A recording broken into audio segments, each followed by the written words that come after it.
What we're gonna watch today? Shall we watch the one of Peanut? Welcome to Sacred Food Reviews. We watch the cacao. No, it's okay. We can watch. No, we watch the cacao now. Yes. Oh, interesting, Jack. Are you ready? Are you ready to have your chocolate dreams shattered?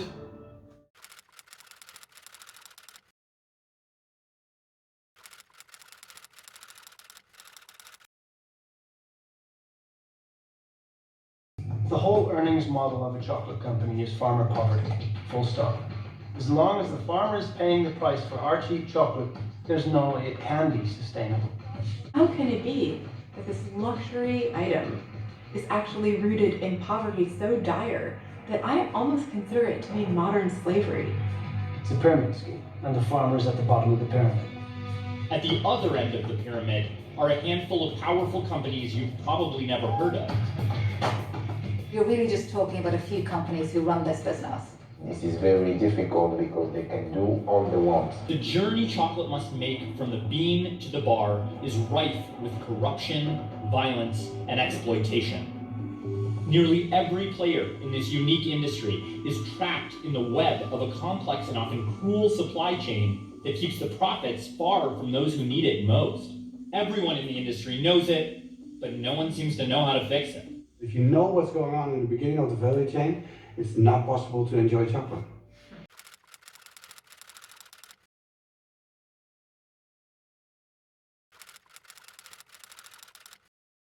Cocoa only grows in certain latitudes, so you need to have a specific climate.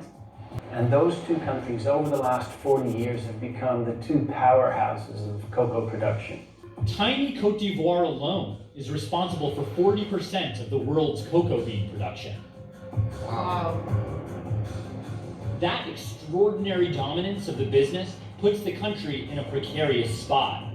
Cocoa makes up around 15% of the country's GDP and accounts for 2/3 of Ivoirian jobs.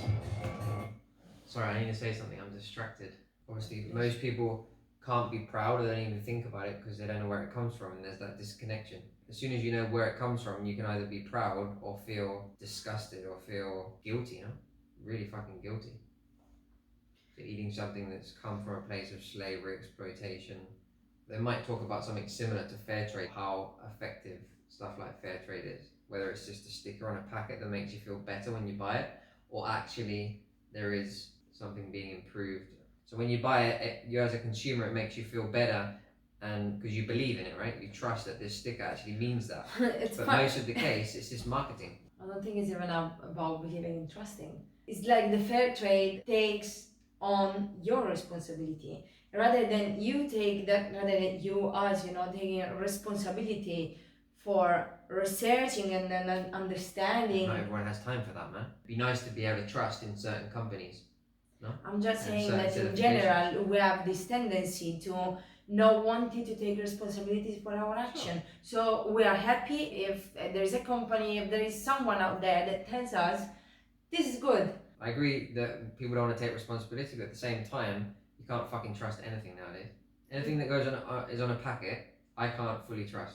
I have to go to the source and know myself because there's so much self-interest and This is bias. what I was saying. along You say the way. people don't have time for They to don't. do this. No, it's fact. That's why these intermediaries exist, you know? But they're corrupted.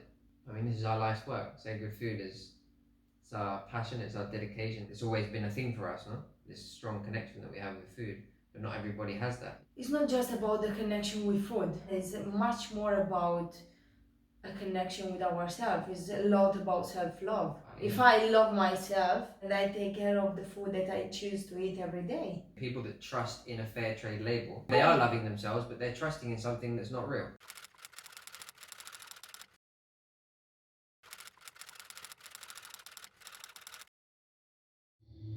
I think consumers are so out of touch with how food is made in general because most people don't even know what a cocoa pod looks like. That's so true. So if you show them one, they'll say, "What is that?" So just that alone tells you that there's no connection. It has to go through a whole range of processes before you eat it. It doesn't even turn brown until partway through the process. So it's really amazing how far away we are from the origin.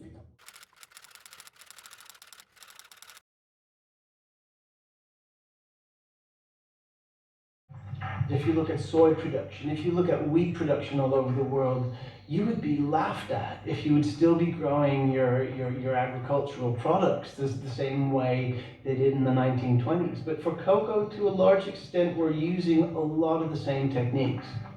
But why?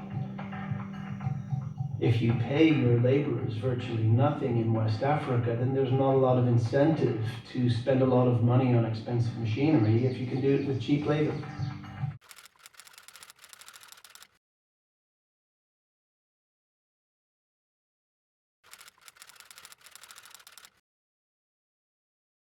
Tanya anda ceni ada tanta angkum anda kume furena ubara del me uba jonya la furula watu takana ada sono wat mufe.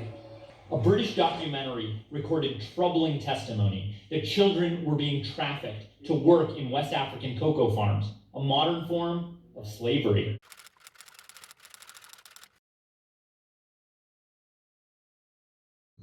Desperate farmers supplement their crop by growing cocoa trees in a protected forest, where the uncultivated soil is more fertile, and stolen land is, in effect, free of charge. The Ivory Coast lost around 85% of its forests since 1990 alone. It's a forest disaster.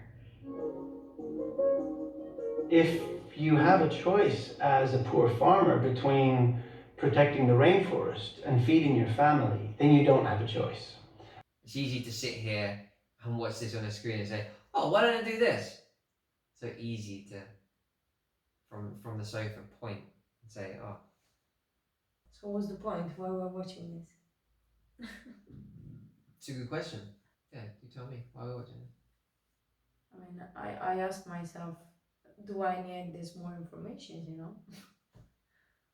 It's gonna make me feel better. Does it help me to live in a better way?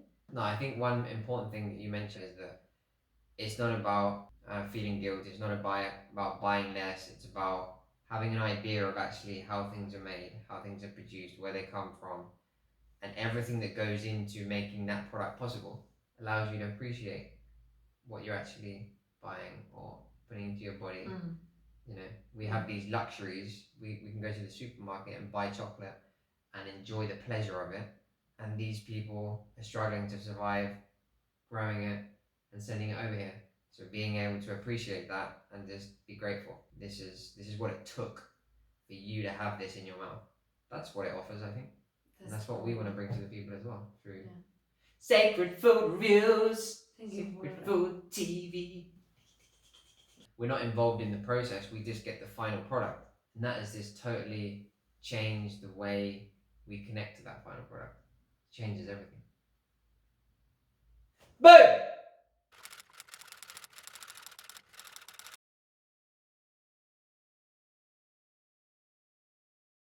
In a way, the story of chocolate is a little bit like an hourglass, where you have millions of smallholders growing cocoa at the very beginning of the story.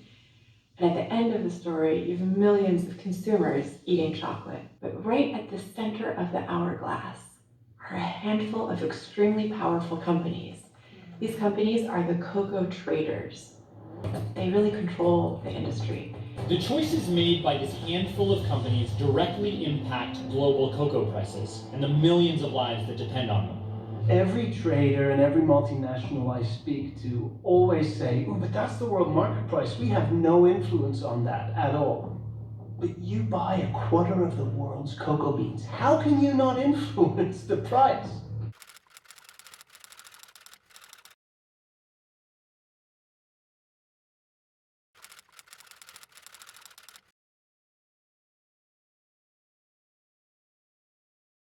If you want to eradicate slavery from the value chain of cocoa, then you have to look at the whole system. We know the group of farmers that we do business with. We actually physically have those beans from those farmers inside of our wrappers. Finally, we pay a higher price. And there's only decency to pay a minimum living income to a farmer, right? And it's not charity. Tony's Chocolonely cut through the anonymity of mass transport to create a direct and traceable link between the growers and the chocolate inside the wrapper. If you look at cocoa as being a commodity, then you can never ever take the responsibility over the well-being of the farmer. You don't know where it comes from. And if you don't know where it comes from, then the problems in the beginning of the value chain are not your problem. That's a good point. The chain is so long and there's so many middlemen and so many businesses between the cocoa bean and the consumer. That's why the consumer doesn't feel like that what's happening to the farmer is their problem, even though it is. The last 10 minutes stopped recording, which was the best part. We even got some tears in there. Well, but, we'll have to fake the tears now. This is a bit frustrating, but we're going to watch it again. You ready? Yes.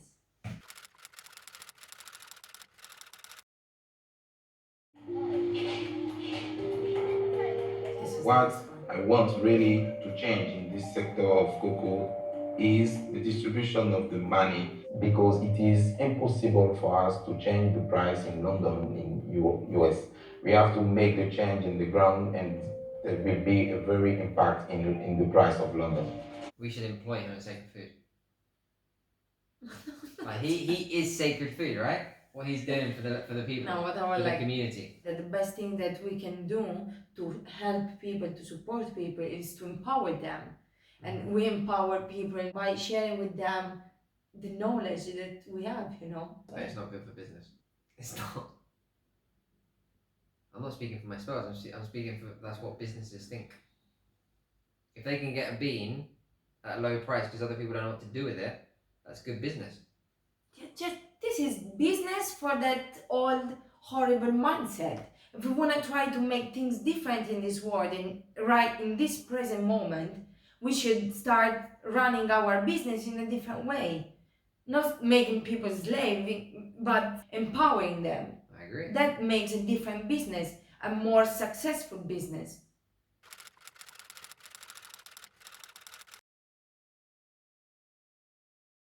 The goal of the project is to be able that the women can do all the process to have chocolate in the village directly, and will be an entrepreneur. On a décidé de travailler avec la coopérative parce qu'on a besoin d'argent. On a besoin de nous former et on a besoin d'argent aussi pour nous occuper de nos enfants, de nos maris, de nos familles. This is also a representation of them standing up for themselves.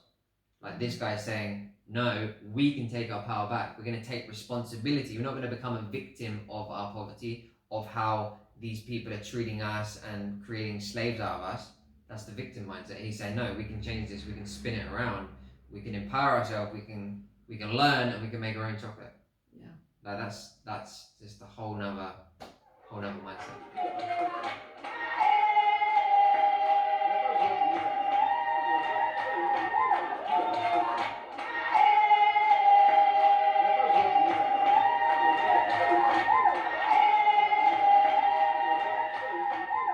Do you want to do the outro? No. Thanks for watching, guys. Subscribe.